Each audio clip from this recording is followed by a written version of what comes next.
الحمدللہ وکفى وسلام علی عباده الذین اصطفى اشهد ان لا الہ الا اللہ وحدہ لا شریک له واشهد ان محمدا عبده ورسوله اللهم صل علی محمد وعلى آل محمد كما صليت على ابراہیم وعلى آل ابراہیم انک حمید مجید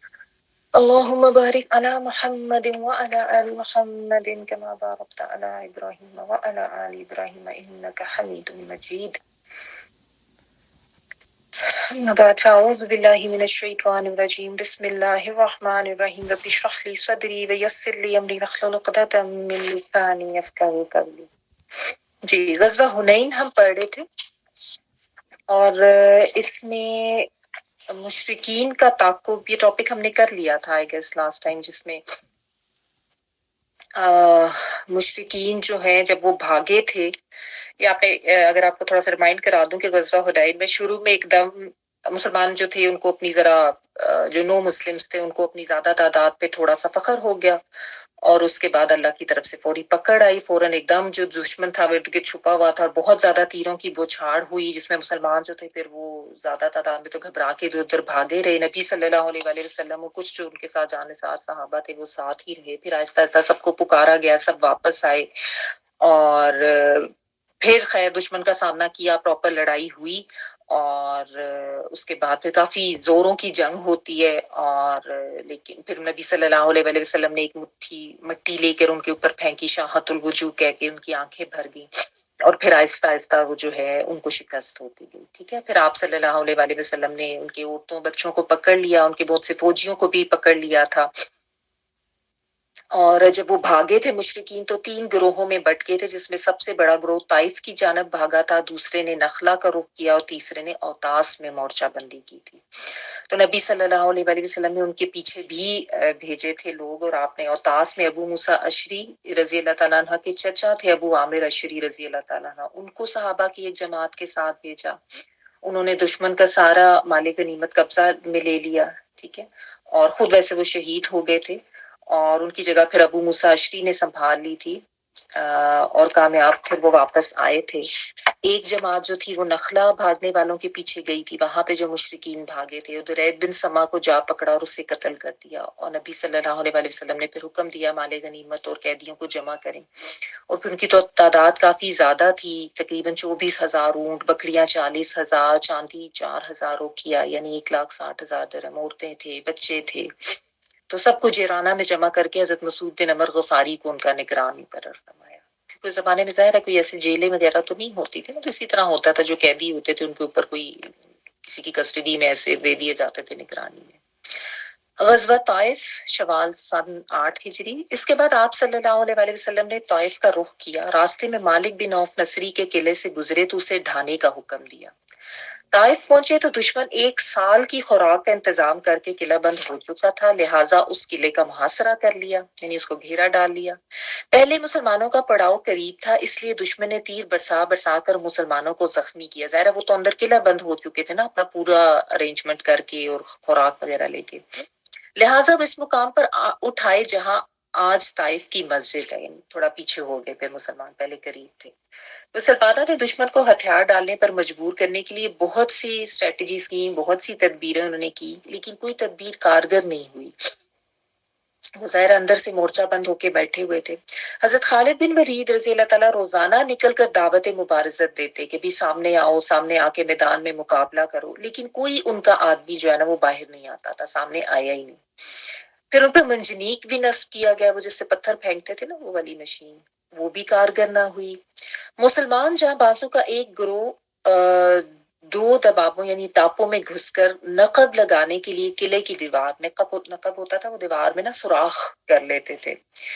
وہ نقب لگانے کے لیے دیوار تک پہنچا، لیکن دشمن نے ان پر لوہے کے جلتے ٹکڑے پھینکے۔ اب ان کا اپنا ارینجمنٹ تھا نا اپنے بچاؤ کا، تو جلتے ٹکڑے انہیں لوہے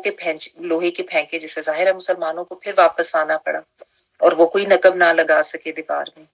ان کے انگور اور کھجور کے درخت انہوں نے کاٹنے شروع کیے، لیکن انہوں نے پھر اللہ اور قرابت کا واسطہ دیا تو پھر مسلمانوں نے وہ چھوڑ دیا تھا۔